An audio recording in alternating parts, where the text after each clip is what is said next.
Jadi saya pakai baju kuning karena saya berniat ikut Munaslup Golkar. Untuk menghalangi Golkar dikanibalisasi oleh kekuasaan. Golkar memerlukan, Pak Erlangga mau kemana? Oke, saya izinkan. Urusan Pak Erlangga itu urusan internal partai. Di partai itu ada proses, ada mekanisme. Silahkan ditanyakan kepada Golkar, kepada Pak Erlangga. Ini di sini juga ada Golkar, Pak Tito, tanyakan. Jangan saya mencampuri internal partai. Artinya penilaian orang ketika mengaitkan Bapak misalnya mendesak Pak Erlangga ada cawe-cawe Bapak dalam urusan internal Golkar, tanggapan Bapak seperti apa? Tidak ada. Pak, beberapa masyarakat. Bismillahirrahmanirrahim. Berbicara persoalan Rocky Gerung ini, gak ada habis-habisnya memang kalau suruh untuk menyerang Joko Widodo ya. Kali ini si Rocky ini kehabisan kata-kata. Ketika Rocky menyerang Presiden Joko Widodo, ditanyakan data, ditanyakan fakta, lalu ditanyakan apakah ini hanya omong kosong atau sekedar fitnah saja.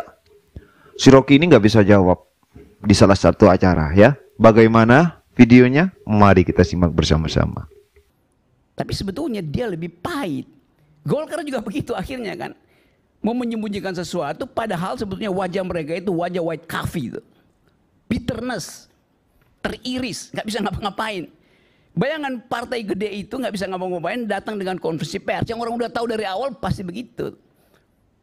PLT-nya adalah Agus Gumiwang, kita udah tahu dari awal tuh. Bisik-bisik dari 3 bulan lalu. Satu waktu di pertemuan Golkar, kayak 2-3 bulan lalu saya diundang. Di depan saya ada Pak Erlangga Ibrahim. Saya bilang, Pak Erlangga, Anda akan diamputasi oleh Jokowi itu.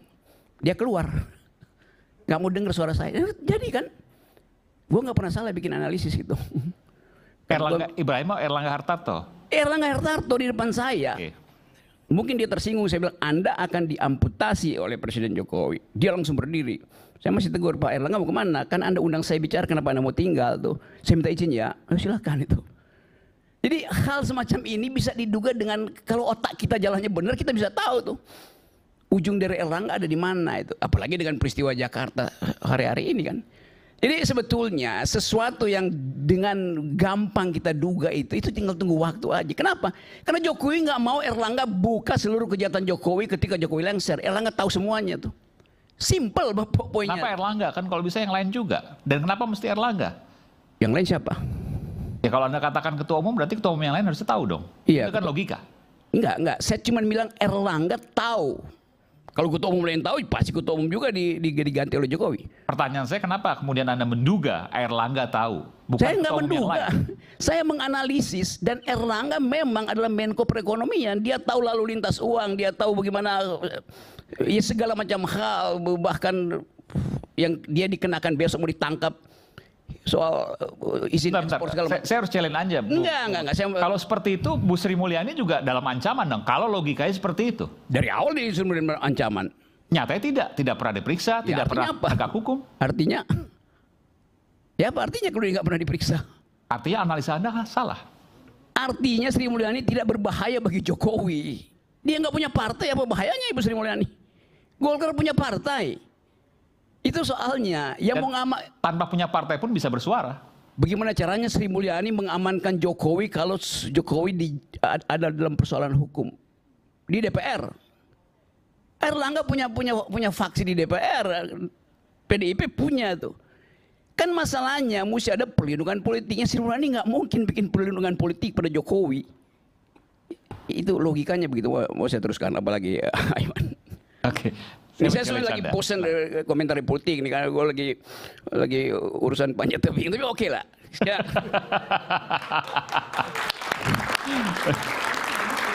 Karena lebih berguna panjat tebing daripada panjat beringin.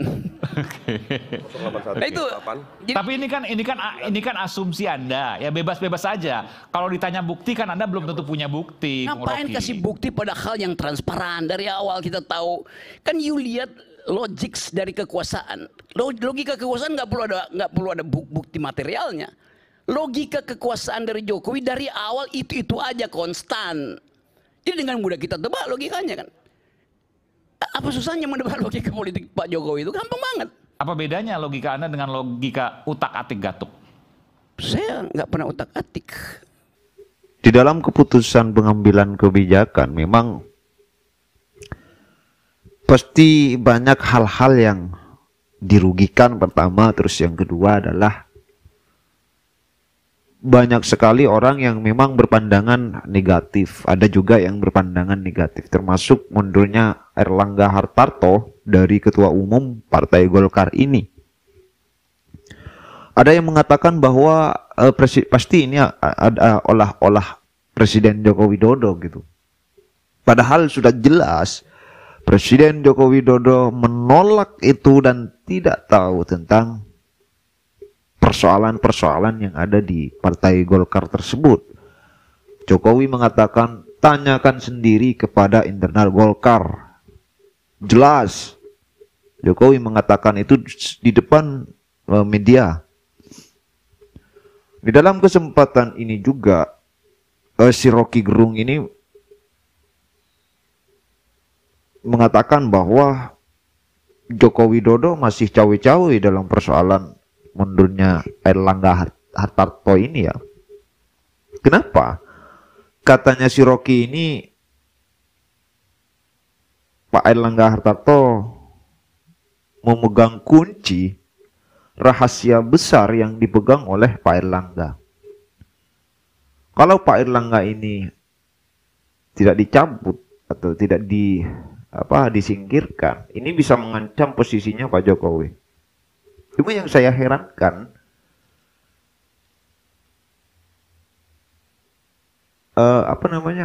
apa sih bedanya mundur dan tidak mundur? Dia Pak Airlangga sebagai kabinet masih tetap. Artinya memang tidak ada hal-hal yang risiko lah. Terus kemudian Pak Airlangga hanya mundur sebagai Ketua Umum Golkar. Terus apa hubungannya dengan Presiden? Seharusnya kalau memang Pak Airlangga ini berbahaya untuk Presiden Joko Widodo dan memegang rahasia Presiden, memegang rahasia besar, korupsi misalkan, mega korupsi Joko Widodo, seharusnya dia mundur sebagai kabinet menteri, bukan mundur sebagai Ketua Umum Golkar. Nah ini kan bagi saya analisa dari Rocky Gerung ini juga nggak masuk akal juga ya. Kalau memang itu benar. Gitu. Mundur sebagai kabinet, mundur sebagai Ketua Umum Golkar. Kalau memang istana cawe-cawe. Itu. Nah, ini enggak. Kabinet sama Pak Jokowi tetap harmonis ya kan. Yang mundur ini adalah sebagai Ketua Umum Golkar. Bisa jadi Pak Airlangga Hartarto itu tidak harmonis dengan pengurus-pengurus yang lain, dengan senior-senior Partai Golkar yang lain.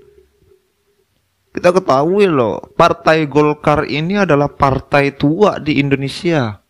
Orang yang di dalam Partai Golkar ini, orang hebat-hebat, jangan salah. Artinya kalau ini masih dihubung-hubungkan dengan Jokowi lah, pohon beringin ditebang oleh tukang kayu lah dan sebagainya. Ada Gibran memposisikan menggantikan Pak Airlangga lah. Gak ada hubungannya itu sebenarnya. Di malam mundurnya Pak Airlangga Hartarto itu, keesokan harinya Pak Airlangga, mantan Ketua Umum Golkar ini ikut Presiden ke IKN. Dia menampakkan untuk keharmonisan dengan kabinet-kabinet yang lain, dengan Pak Jokowi. Kalau memang dia tidak harmonis, gak usah ikut ke IKN. Kalau memang dia takut ke Presiden, mengikuti instruksinya Presiden, gak usah ikut ke IKN. begitu. Yang katanya si Rocky ini adalah Pak Jokowi, hati-hati. Pak Erlangga hati-hati, nanti bisa diamputasi. Nggak bilang begitu si Rocky, bilangnya adalah kanibal. Awas hati-hati, bisa jadi partai Golkar ini dikanibalisasi. Dan bla bla bla bla bla. Setelah itu Pak Erlangga Hartarto memang keluar. Bukan karena ancaman si Rocky ini. Si Rocky ini memang mencak-mencak di sana. Ya, sehingga ini nggak enak nih. Ini resistensinya tinggi nih. Kalau Pak Erlangga nggak keluar, ini berbahaya, kan gitu. Ya, mungkin itu ya.